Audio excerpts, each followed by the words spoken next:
People say a single moment can flip your entire life upside down. Mine happened on a night I wasn't meant to be seen by anyone important, especially not my boss. I thought a blind date would help me forget my hopeless crush on her.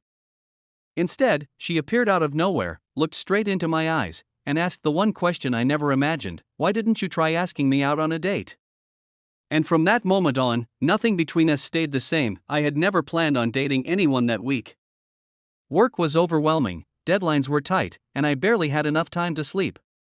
But my best friend Adam insisted that I go on a blind date he set up. "Bro, you need someone in your life. You'll thank me later," he kept saying. I didn't have the courage, and I definitely didn't have the energy, to refuse him anymore. So I ended up sitting in a small cozy cafe on a rainy evening, waiting for someone I'd never met. My heart wasn't in it though. Because the only woman I actually wanted was the one I worked for. She was my boss, Clara Hayes, a woman who walked with quiet confidence, who smiled rarely but beautifully, who carried a storm and a sunrise in the same breath. I admired her more than I should.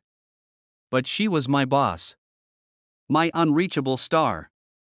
My impossible dream. Someone completely out of my league. While waiting for my date to arrive, I kept glancing at the entrance. I wasn't nervous, I was just trying to distract myself from the fact that I didn't want to be there at all. I wanted to be somewhere else.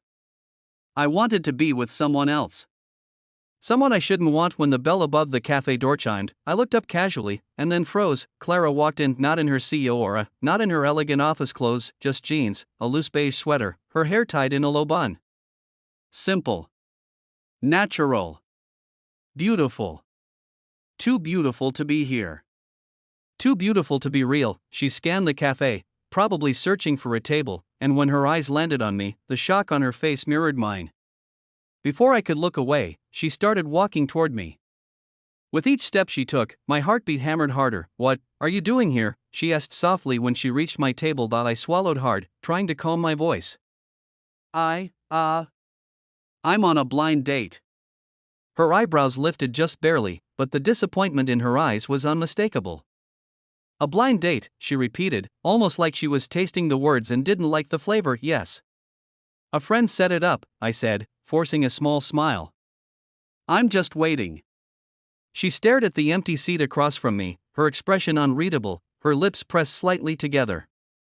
Then she looked at me again and asked the question that made my breath stop: "Why didn't you try asking me out on a date?"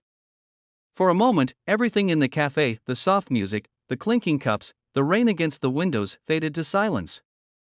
My brain struggled to understand if she was joking, teasing, or serious. I felt my world tilt. "Wait, what?" I whispered. She looked down at the table, fingers lightly brushing the surface as if steadying herself. "You never asked," she said quietly. And I always wondered why. My heart only knew how to race. I lowered my eyes because I couldn't meet her gaze anymore. "Because you're my boss," I finally said. "And because I thought someone like you would never look at someone like me." There. My truth. All of it. When I dared to look up again, I saw something soften in her eyes, something like pain. "Or maybe regret." "You seriously believe that?" she said, her voice barely above a whisper. "That I'd never look at you?" I didn't know how to answer. So I didn't. I stayed silent, hoping silence wouldn't ruin everything. Before either of us could speak again, the woman who was supposed to be my blind date finally walked in and headed straight toward me. She waved, smiling brightly, oblivious to the emotional storm happening at my table. "Oh.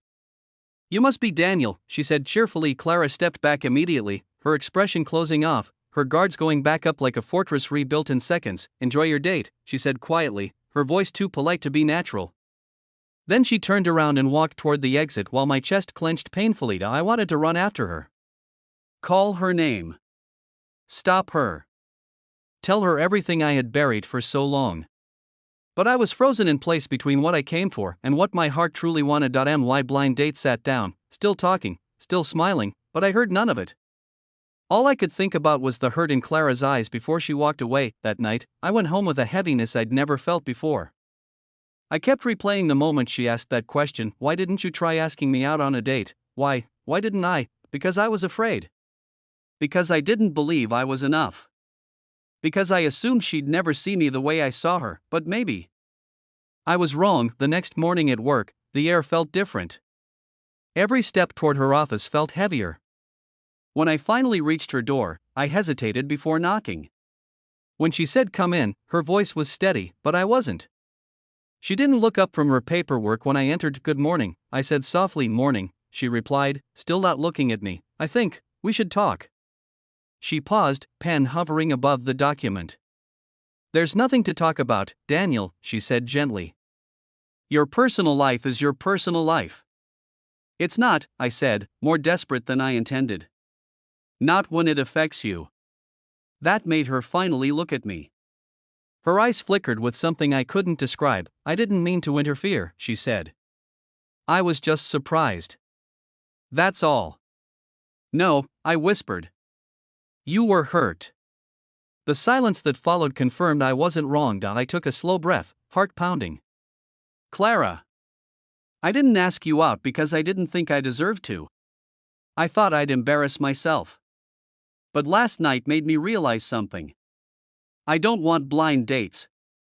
I don't want chances that don't mean anything. I want something real. And the only person I've wanted was you.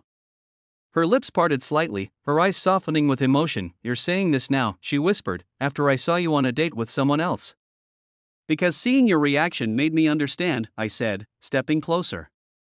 I wasn't the only one holding back. She inhaled slowly, looking down at her hands. You scared me, she admitted. I didn't expect to feel something when I saw you with another woman. But I did. Then let me make it right, I said. Let me ask you properly. She finally met my eyes again. Ask me what? I took one more step toward her, close enough to feel her breath. Will you go on a date with me? I asked softly. A real one. Not because of a blind setup. Not because of work. But because I choose you. She didn't answer right away. But her eyes held a warmth I had never seen before. And then, slowly, she smiled, a small, breathtaking smile. Yes, she whispered. I'll go with you. My entire world lit up later that evening, as we walked side by side out of the office building, no longer boss and employee, but two people choosing to try. She stopped in the elevator, turned to me, and said with a playful smile, next time, don't wait for me to find you on a blind date. Just ask. I smiled back. I promise. And somehow, that promise didn't feel scary anymore. It felt like the beginning of everything.